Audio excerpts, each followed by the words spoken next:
Hi friends, ఈరోజు ఈ వీడియోలో తెలంగాణలో క్యూర్ పరిధిలో ఇందిరమ్మ ఇళ్ల రెండో విడతకు సంబంధించి ఒక ముఖ్యమైన అప్డేట్ వచ్చింది. సో దానికి సంబంధించిన పూర్తి ఇన్ఫర్మేషన్ ఈ వీడియోలో తెలుసుకుందాం. అండ్ వీడియో మీకు నచ్చితే లైక్ చేయండి ఫ్రెండ్స్. మీరు చేసే ఒక లైక్ వల్ల ఈ వీడియో ఇంకో 10 మందికి రికమెండ్ అవ్వడం జరుగుతుంది ఫ్రెండ్స్. సో దాని ద్వారా ఈ ఇన్ఫర్మేషన్ అందరూ తెలుసుకోగలరు. సో ఏమాత్రం లేట్ చేయకుండా వీడియోలోకి వెళ్ళిపోద్దాం. సో తెలంగాణలో క్యూర్ పరిధిలో రెండో విడత ఇందిరమ్మ ఇళ్ల కోసం దరఖాస్తు చేసుకున్న వారికి ముఖ్యమైన అప్డేట్ వచ్చింది. ఈ ఇళ్ల కోసం మొత్తం 60,720 దరఖాస్తులు వచ్చినట్లు సమాచారం. అందులో దాదాపు 40,000 మందిని అర్హులుగా ప్రాథమికంగా గుర్తించినట్లు తెలుస్తుంది. అయితే మీరు అర్హుల జాబితాలో ఉన్నారా లేదా అనేది తెలుసుకోవడానికి అధికారిక వెబ్సైట్లో మీ అప్లికేషన్ స్టేటస్ను చెక్ చేసుకోవచ్చు.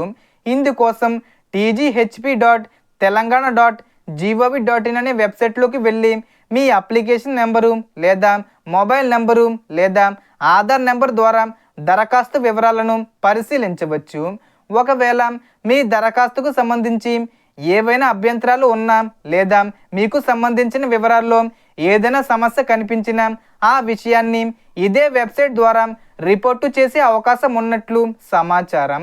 ఆ తర్వాత లాటరీకి అర్హత సాధించిన వారి తుది జాబితాను ప్రకటించినట్లు తెలుస్తుంది. అనంతరం ఆగస్టు 27 నుంచి 30 తేదీ వరకు లాటరీ ప్రక్రియ నిర్వహించి ఎంపికైన లబ్ధిదారులకు ఇళ్లను కేటాయించే ప్రక్రియ కొనసాగనుంది. కాబట్టి మీరు క్యూర్ పరిధిలో ఇందిరమ్మ ఇంటి కోసం దరఖాస్తు చేసుకుని ఉంటే చివరి జాబితా కోసం వేచి ఉండకుండా మీ అప్లికేషన్ స్టేటస్ను ఒకసారి తప్పకుండా చెక్ చేసుకోండి.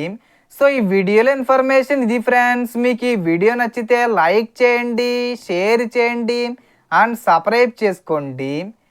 Thanks for watching.